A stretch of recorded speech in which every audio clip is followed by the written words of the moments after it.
Hey, what's going on, guys?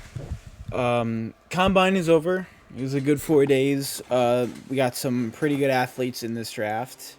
So I'm gonna be going over a mock draft. No, I said this wasn't gonna be my first one until major moves happened in the NFL, and after the combine, and a bunch of players are getting franchise tagged. We're gonna go over a mock draft and go over what's been happening in the NFL, some a little bit of drama with Calvin Ridley, and some draft risers and some draft fallers after the combine. Now, Evan Neal, freak athlete, skinny as hell, has a 344-pound, 6'7" player. He's my consensus number one overall pick. I don't think the Jaguars should overthink this. I think he's going to be a really good player. At two, Aiden Hutchinson. He didn't do his 40 time, but he had decent numbers, but his production is what you really are looking for. At three, Kayvon Thibodeau didn't test as well as we thought.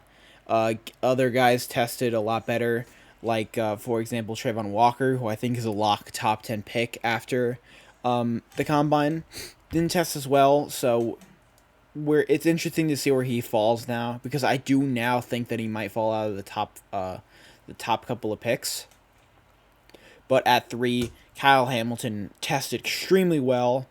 It didn't test. Maybe his 40 time wasn't as good, but he had a extremely good vert, and his size, his length, all tested very good. He ended up being 6'4" as well, which I think he is listed here. So I don't see him falling out of the top five after the combine. I think he should solidify himself as a top five pick. And at four, the Jets. As the more and more that I hear of Kayvon Thibodeau, and the more I see of him, the more I see him outside of football, he is of course a very good player. But there have been a few interviews that have come out that make him seem as, I don't want to diminish or tarnish him in any way, but it seems like he's a bit egocentric, which I don't think the Jets are aligned in at all. It just seems like kind of a Jamal Adams situation where you pick one of those guys, you know what I mean? And someone like Ika Makwanu, or someone like maybe one of the edge rushers, or Sauce Gardner, goes ahead of him, as the Jets will align with them more. So I'm going to go with Ika Makwanu. I've been liking him a lot to the Jets recently. Five of the Giants.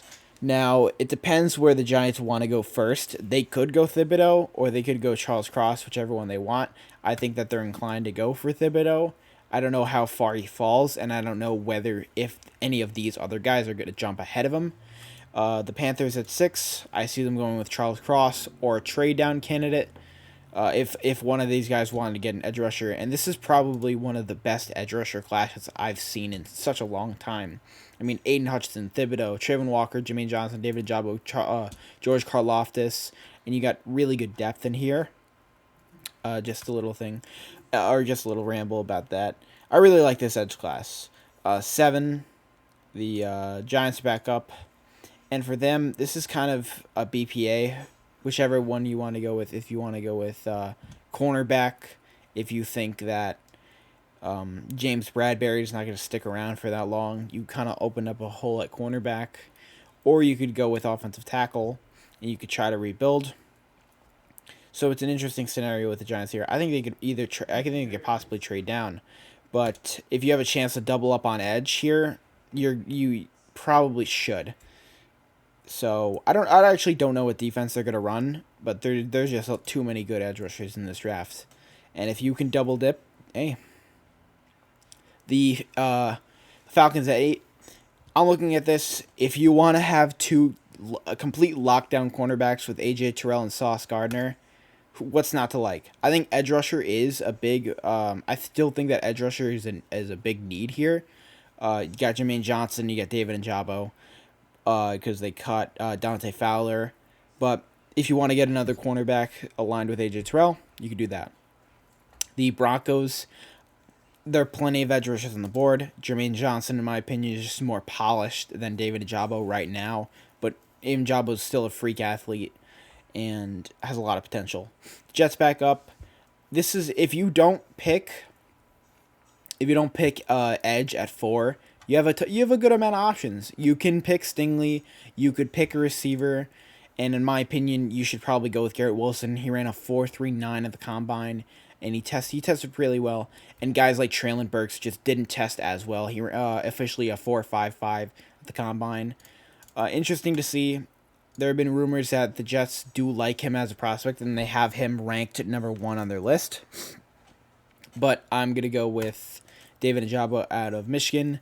A lot of people don't like this pick because they want the Jets to take edge at 4, but I'm inclined to believe that this edge rusher class is already deep enough that you don't have to pick Thibodeau if you're not 100% sure about him. The Commanders up. I think that Malik Willis is by far my quarterback 1 in this class. I think he separates himself not only by his character, but by the way he plays and how the NFL is changing for have quarterbacks to be more athletic. Not to saying that these two are not athletic; they're both very athletic. But Malik Willis runs 21 miles per hour. So the Vikings. I mean, I've been taking corner all year. So let's change it up a little bit to someone like Jordan Davis, who tested incredibly well. He ran fast. To put this in perspective, I'm 160 pounds. This guy is 340, and he runs a faster 40 time than me. Now I'm not like a couch. I don't know. I'm athletic enough. I'm not as athletic as Jordan Davis.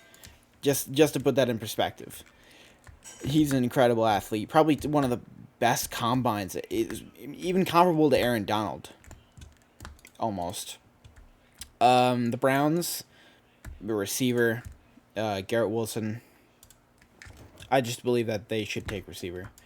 IDL, Deontay Wyatt also had an incredible combine, and they could take edge here. They're obviously known for producing a lot of good edges. Cornerback could be available on Marcus Peters, and Marcus Peters did get hurt last year, but I'm not inclined for them to take. I don't think they're going to do that. You could go with interior offensive lineman or offensive tackle, and I think that they should go with Tyler Linderbaum, best center in a while. Eagles, first pick, I think should be the best player available. And I think that would be Derek Stingley or Trent McDuffie. And then with their 16th pick, I would have them either going edge rusher if it was available, or possibly linebacker. Someone like Nakobe Dean or Devin Lloyd. I think Devin Lloyd goes ahead of Nakobe Dean because Nakobe Dean didn't test as well at the combine. He ran like a 4.7, but what he doesn't make up for in vertical speed, he definitely makes up for in lateral speed. Chargers at offensive tackle. I've been linking them with offensive tackle if they don't address it in free agency, or they could maybe go with receiver if they're worried about not tagging Mike Williams, who, as we speak and as I update the video, he has not been tagged yet. Saints, I think that they're in an interesting situation with quarterback, but the receivers are way too good at this point to not pass up. And you can go with any of these receivers, but I think right now, pre-injury, Drake London or Jameson Williams is better, so I'm going to go with Jameson Williams. The Eagles, you have to address receiver position, and we're going to go with either Drake London or Traylon Burks, whichever one you think is better. I think personally that Traylon Burks is better, just didn't test as well, and Drake London wasn't even at the combine. The Steelers, quarterback, Kenny Pickett, kind of an easy pick. The Patriots, I see them going with best cornerback available, someone like Trent McDuffie, who tested well. The Raiders, interior offensive line, interior defensive line, whichever you want to go with. I'm going to go with Deontay Wyatt because I think defense is a bigger need right now, and not saying that interior offensive line isn't a need, but I just think that the Steelers are going to go with interior defensive linemen instead of offensive linemen like they went with last year.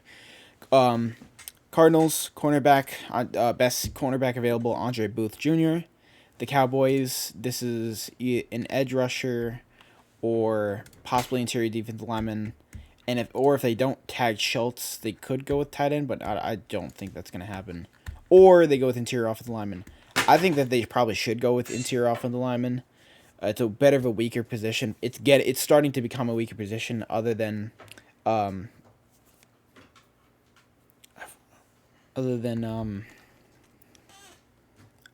Zach Martin. Sorry, other than Zach Martin.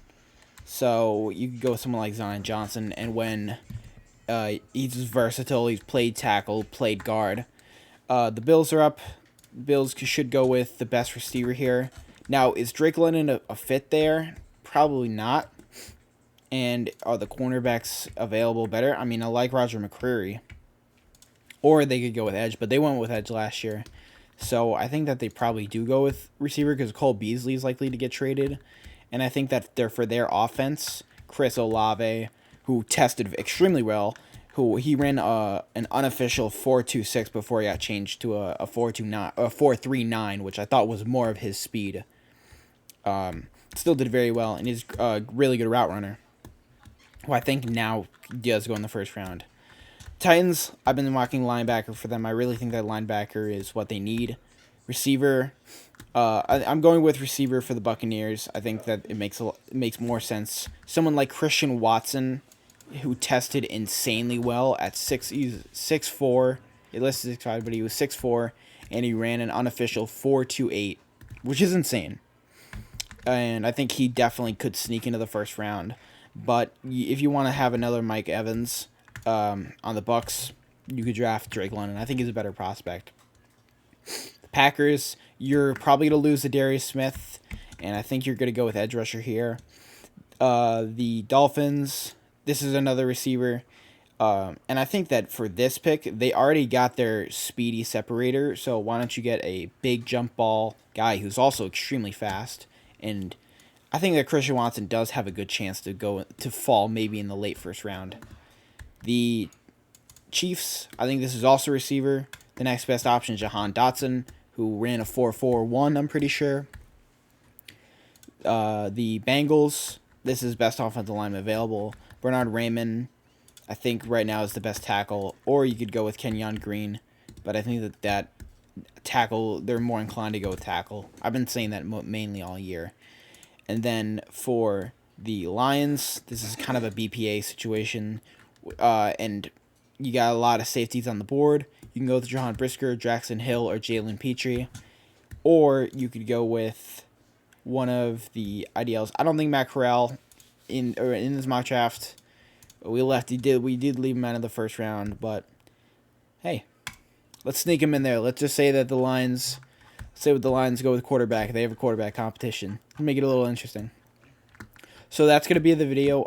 Let me know your thoughts and some of your draft risers after the combine and your favorite moments. Make sure to like, comment, and subscribe, and I'll see you in the next video.